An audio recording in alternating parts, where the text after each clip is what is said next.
여러분 안녕하세요. 오늘은 불면증 치료제 중에 아마 가장 많이 사용되는 항우울제인 트라조돈에 대해서 다뤄보도록 하겠습니다. 트라조돈은 원래 항우울제로 개발된 약이지만 그 진정 효과와 수면 유도 효과가 강해서 불면증 치료에도 매우 널리 사용되고 있습니다.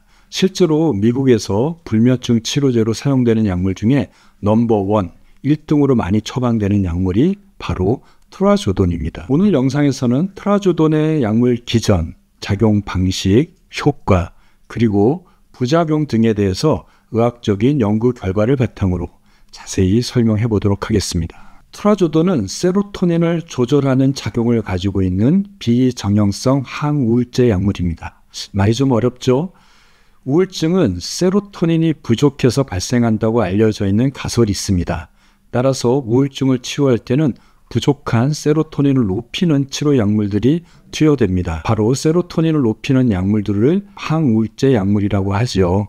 트라조돈은 일반적인 세로토닌을 높이는 항우울제에 비해서 조금 다른 작용을 가지고 있다 그래서 비정형성 항우울제라고 얘기하고 있습니다. 트라조돈은 1960년대에 처음 개발됐으며 거의 60년 동안 우울제 치료제로 승인되어서 사용되고 있으며 진정 효과와 수면 유도 효과가 강해서 불면증 치료에도 널리 활용되고 있습니다. 벤조디아제핀 계열의 수면제에 비해서 의존성이 상대적으로 매우 낮고 장기간 사용하는 것이 가능하다는 점에서 불면증 치료에 널리 사용되고 있는 것입니다. 트라조돈은 뇌에서 세로토닌 수치를 높여서 우울 증상을 개선하고 동시에 진정작용을 유도해서 마음을 안정시키고 수면 유도를 일으키게 됩니다. 세로토닌에는 여러 가지 수용체가 있는데요. 어떤 수용체는 마음을 안정시키고 불안을 억제하는 효과도 있지만 5-HT2A나 5-HT2C 수용체의 경우에는 뇌를 흥분시키고 불안을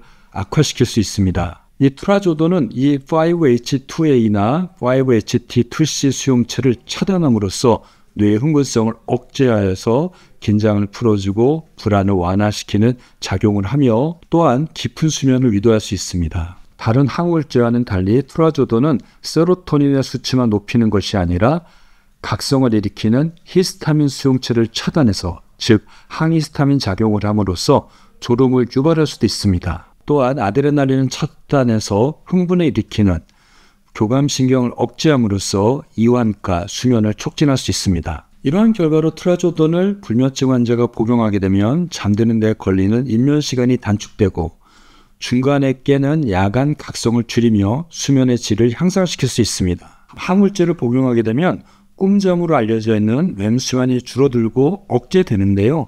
트라조돈은 렘수면을 억제하거나 감소시키지 않고 깊은 수면을 유도하는 특징을 가지고 있습니다. 트라조돈을 우울증 치료할 때는 100ml 이상 사용하는 것을 권고하고 있지만 불면증 치료 때는 비교적 낮은 용량인 25에서 100ml 정도의 용량으로 수면장애, 즉 불면증 치료에 효과를 나타낼 수 있습니다. 특히 만성 불면증이 있는 환자나 중간에 잠을 깨는 중간 각성 불면증 환자에서 흔히 사용되는 것을 추천되고 있습니다. 또한 벤조디아제핀 계열의 수면제를 오래 복용하게 되면 내성과 의존성, 중독성이 많이 생겨서 약을 끊지도 못하고 점차 약을 높이게 되는데요. 이러한 벤조디아제핀 계열의 약물을 대체하기 위해서 트라조돈을 사용함으로써 벤조 약물들을 적게 사용하는 데 활용되고 있습니다. 그 외에도 불안장애나 외상 후 스트레스 장애, 신경병성 통증이 있는 경우에도 트라조돈을 사용하게 되면 불안이 완화되고 스트레스가 줄어들며 신경병성 통증이 억제되는데 활용되기도 합니다. 트라조돈은 이와 같이 의존성과 중독성 없이 오랫동안 사용할 수 있는데요. 하지만 트라조돈도 계속 복용하게 되면 단기 부작용과 장기로 생기는 장기 부작용이 나타날 수 있으니 약간의 주의가 필요합니다. 첫 번째는 트라조돈을 복용하게 되면 단기적으로 졸음, 어지러움, 입마름, 두통, 기립성 저혈압, 야간의 몽롱한 느낌, 다음날까지 지속되는 피곤함과 졸음, 그리고 메스꺼움, 속쓰림, 위산 역류와 같은 위장장애가 흔히 나타날 수 있으니 주의가 필요합니다. 이 때문에 처음 복용할 때는 25ml 이하의 용량으로, 즉 저용량으로 복용을 시작하면서 부작용을 확인하면서 용량을 증량시켜야 됩니다. 트라조돈은 장기 복용에도 의존성과 중독성이 없는 것으로 알려져 있지만 오래 복용하게 되면 체중이 증가할 수도 있고요. 일부에서는 체중이 줄어들 수도 있습니다. 또한 지속적으로 피로감과 집중력 저하가 나타날 수도 있고, 남성의 경우에는 발기가 지속되는 발기 지속증이 나타나기도 합니다. 또한 노인들에서는 기립성 저혈압이 자주 나타나서 낙상의 위험성이 증가될 수 있고 인지 기능의 저하가 나타날 수 있습니다. 하지만 트라조돈으로 인해서 나타나는 인지 기능 저하는 매우 드문 부작용으로 일부에서만 나타나고 적은 용량을 복용하면 잘 나타나지 않습니다. 흔히 사용되는 여러 가지 수면제와 트라조돈을 한번 비교해 보도록 하겠습니다. 아티반, 리보트릴, 디아제팜, 그리고 브로마제팜과 같은 벤조디아제핀과의 트라조돈을 비교해보면 트라조돈은 벤조 약물에 비해서 의존성과 내성이 상대적으로 매우 낮기 때문에 장기 복용이 가능합니다.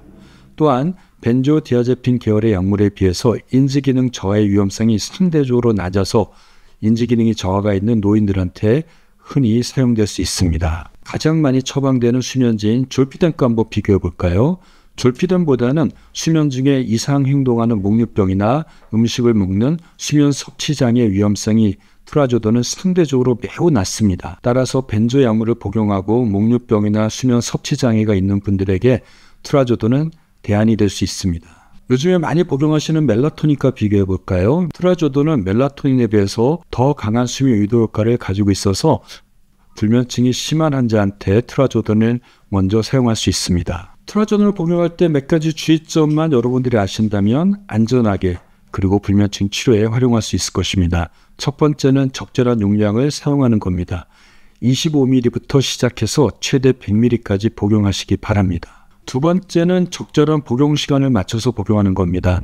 취침 시간 30분에서 60분 전에 트라조돈을 복용하는 것이 가장 효과적입니다. 세 번째는 같이 복용하는 약물을 잘 가려서 복용해야 합니다. 벤조디아제핀 계열의 약물이나 술, 알코올, 기타, 중추신경 억제제와 같은 약물을 같이 복용하게 되면 약물의 부작용이 더 많이 나타날 수 있는 위험성이 있으니 가급적이면 이런 약물을 같이 복용하지 말고 만약에 같이 복용하신다면 적은 용량부터 부작용을 살피면서 약을 복용하셔야 됩니다. 오랫동안 복용하다가 트라조돈을 갑자기 복용을 중단하게 되면 금단 현상이 일부에서 나타날 수 있으니까요. 오랫동안 복용한 뒤에 약을 끊을 때는 조금씩 서서히 줄여서 끊으시기 바랍니다. 오늘 말씀드린 내용을 정리해 볼까요? 트라조돈은 불면증 치료에 널리 사용되는 항우울제 약물입니다. 세로토닌 수용체와 히스타민, 아드레날린 차단 작용을 가지고 있어서 불안을 완화하고 수면을 유도할 수 있습니다. 약물보다 의존성이 적고 졸피뎀보다 안전하지만 기립성 저혈압과 입마름과 같은 다양한 부작용을 주의해야 합니다. 트라조돈은 전문약으로 분류되어 있기 때문에 의사의 처방에 의해서만 약을 구할 수 있습니다. 따라서 처방하는 담당 선생님과 본인의 증상을 잘 상의하셔서 복용해야 되고 복용하면서 부작용을 잘 모니터링 하신다면 안전하게 복용할 수 있습니다.